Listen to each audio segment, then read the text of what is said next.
Bonjour, bonjour, les jeunes Kofi. Chaque soir, ma participation pour la lutte contre le corona.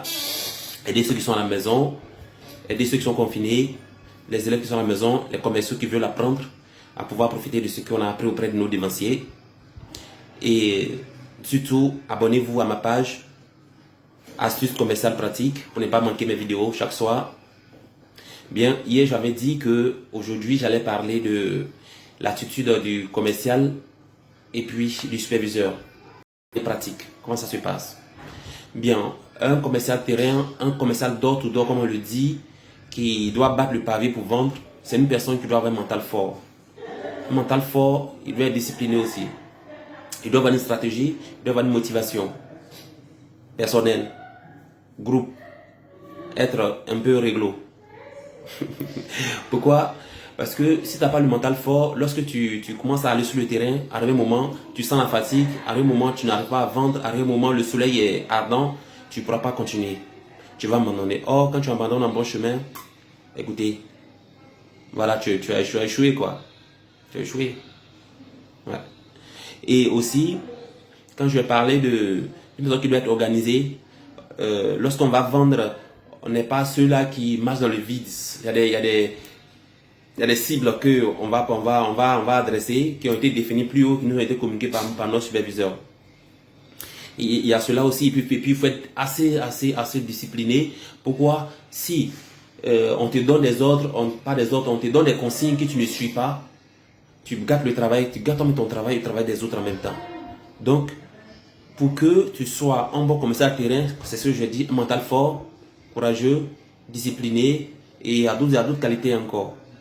Oui, on n'hésite pas, on n'a pas de préjugés, il faut être réglo, bref. Maintenant, concernant le superviseur ou bien le responsable terrain. Le responsable terrain est une personne qui travaille plus, mais qui ne sait pas. Il pense qu'il est le meilleur, il pense qu'il est le patron, le grand patron, donc il est assis, il attend. Si un responsable terrain se comporte comme ça, il n'a jamais de bons chiffres ou bien des chiffres assez mitigés. Un responsable terrain doit être aux côtés de ses commerciaux. Il doit battre le pavé avec eux de manière stratégique. Il doit pouvoir rediriger, il doit pouvoir soutenir ses commerciaux qui sont en difficulté. Il doit pouvoir les faire monter en compétence. Il doit pouvoir savoir leur parler. Il doit être avec eux, il doit être humain en quelque sorte avec eux. Il doit vendre, il doit pouvoir suivre, contrôler comment j'appelle ça, objectifs qui ont été fixés. Il doit savoir leur dire ce qui est difficile, il doit savoir leur dire ce qui est facile. C'est ça l'homme terrain, c'est ça le chef terrain. Et plus tu es comme ça, plus tu es proche de ceux avec qui tu travailles, tu es respecté. Et il y a des choses encore qu'il ne faut pas oublier. Le responsable terrain doit pouvoir être celui-là qui porte la parole des hommes terrain au grand patron. Il doit pouvoir se saigner, il doit pouvoir se sacrifier, il doit pouvoir tenir tête à ses patrons pour ces gars qui sont sur le terrain. C'est ce qui va forcer le respect. C'est ce qui va forcer l'admiration. C'est ce qui va faire que demain, lorsque tu donnes des directives, tout le monde suit parce qu'on sait que tu n'abandonnes pas les gens. Bien, c'est que ça, hein. Ceux qui ont déjà travaillé avec moi sur le terrain ont au moins une idée. Ils savent bien que quand ils prennent la voie, ils vont me voir devant là-bas. Ils le savent très bien. Ils savent bien que si tu es en difficulté, que tu m'appelles, dans les minutes qui suivent, je serai là pour venir t'assister.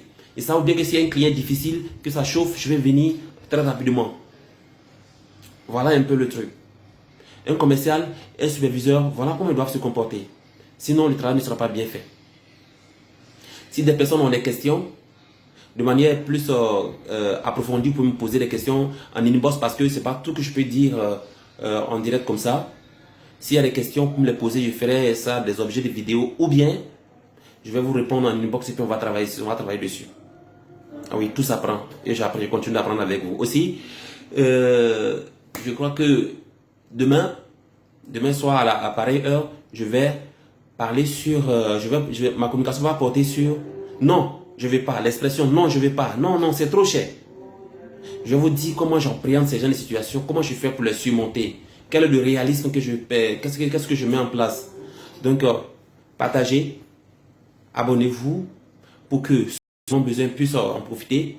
Ce n'est pas du tout payant. Si vous rendez service sans vous en rendre compte. Vous rendez service à des jeunes qui ont envie de vendre. Vous rendez service à des personnes qui vendent, mais qui vendent difficilement. Partagez, vont voir, vont me poser des questions, on va répondre, on va échanger pour qu'ils puissent apprendre, pour que moi aussi puisse apprendre auprès d'eux. Et le compte Facebook, c'est Astuces commerciales pratiques. Merci. Et surtout, faites attention au coro. Merci.